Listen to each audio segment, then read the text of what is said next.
Back in this video, I'm going to be showing you how to do the masking transition in Capcut PC.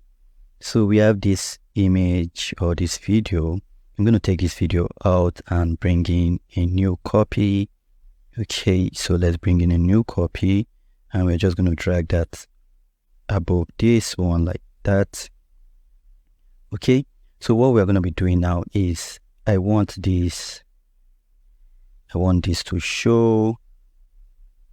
Okay, this is showing, but then I want this to also show in a later date. So what I'm going to do is to add in masking transition, and to do that I'll first click on masking.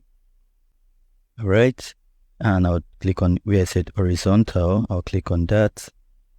So now I will turn it. Okay, I will turn it and I will just try and drag it. So now that I have it, let's see how it's gonna look. Okay, so I will have to add it anyways to this one too. So I'll do the horizontal too. Okay, so you see we have it there. I'm just gonna turn it. Okay, like so. So now let me click on this one and just drag it out like that. Okay, so I can have it like so, like that. So now if I wanted to transit to this one, I'll just take this one a bit out of the equation, right? And I'll work with this transition and I'll just take it to the end like that. Okay, and then I'll add keyframe to the max. Okay, so as I move it forward,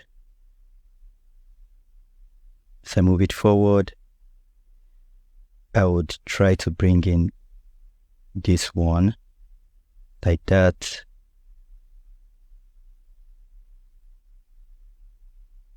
Okay, I'll try to bring it. I'll just move this one to somewhere here. Okay, so I'll still move this again like so. And sorry, I'm not clicking on that. So I have that. So as soon as I have a little black box, I want this one to come in and take over. So let's see how it's going to be. So we have it like that. Okay, so this one is coming in, but I don't want this to come in just immediately. So I'm going to create its own. Yes, where it shows the black box, that's where I'm going to put its first keyframe. So I'm going to move this again.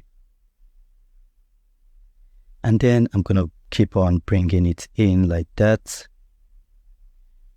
Okay, and I'll keep doing it till I get rid of the one beneath it completely.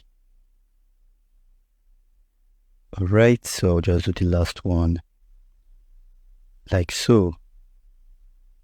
So now if I try to play it, this is what we are going to get. Let's say we'll start from here. So you're seeing it. You see what we are getting.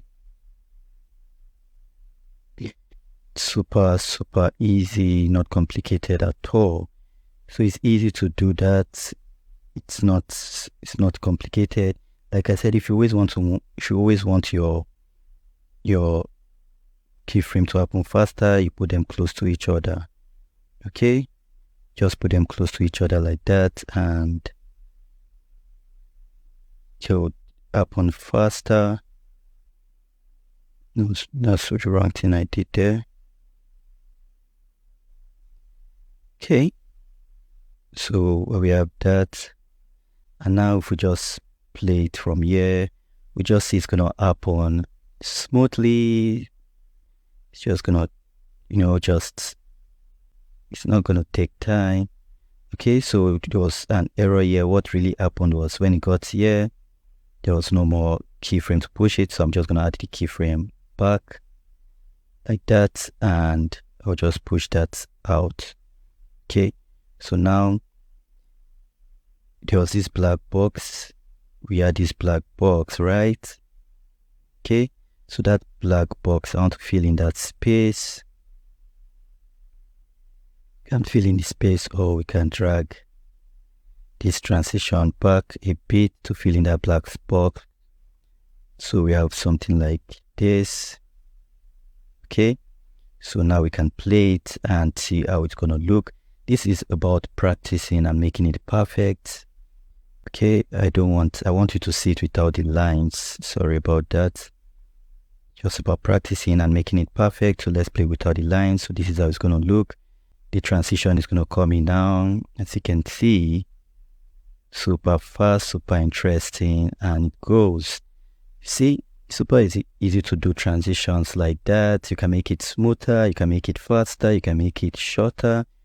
You can do a lot of things when it comes to maxing. So just like with keyframes and keyframes alone, adding maxing gives it another level of professionalism.